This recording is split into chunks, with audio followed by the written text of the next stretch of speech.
Sa akin pag-adto sa may sitio Kansilayan, Barangay Tamayok Patnungon Antique, sa lugar nga malineng, matawhay kag lakalaka nga mga pamalay. Tama kabudlay kung imo makita ang sitwasyon nga gusto mo na lang alalayan sa pagpanaw. Sa kada tikang ang hangis kag kakapoy imo mabatian kag mabatyagan. Pero para kay Joel, hindi sagabal sa anang sitwasyon para ta na makabangon kag buligan ang anang kaugalingan.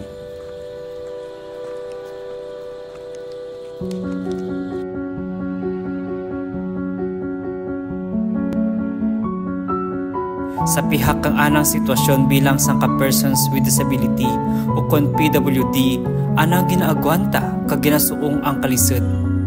Suno kay Joel, tana man nabudlayan kung kaisa, kapin pa madanlog kag malisod ang aragyan.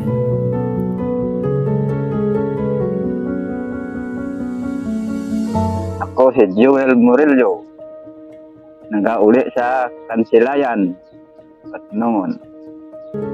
Pito sanda magburukto, ang iba ng mga kabugtuan may mga pamilya rin man, kag tana na lang ang hindi pamilyado tungod sa anang sitwasyon kay ja halingid sa anang pagkabata o kon inborn.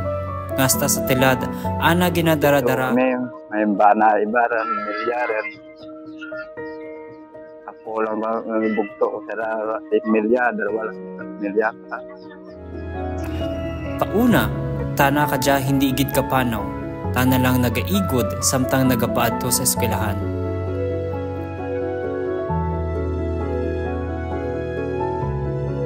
Sa akin pag-adto sa andang lugar sa may sitio Kansilayan, Barangay Tamayok Patnungon Antique, tama gid karayo kung imo manotisyar. Makasulapo ka gid kang malisod nga aragyan kag malao kung oras kang tag-ururan.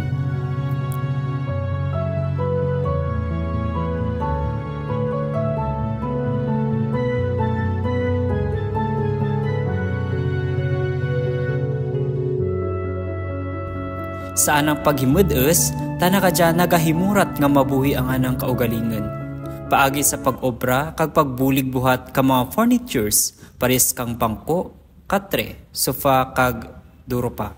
Alawid doon Tumiro kong obra, mga bangko nga kwayan. Di kaya man nagbulig na ka nga, ano ba sapi man. Hindi mahapos ang kabuhi kung hindi mo dyan mapangabudlayan. Paagi sa paghimudes, imo mabuel ang kalipay, kag masanag nga parabuton, tungod ang kabuhi may kabaylo nga kasulhay. Paagi kay Joel, tana ang nagapabilin nga mangin mapag-en para sa anang ikamayad kang kaugalingan.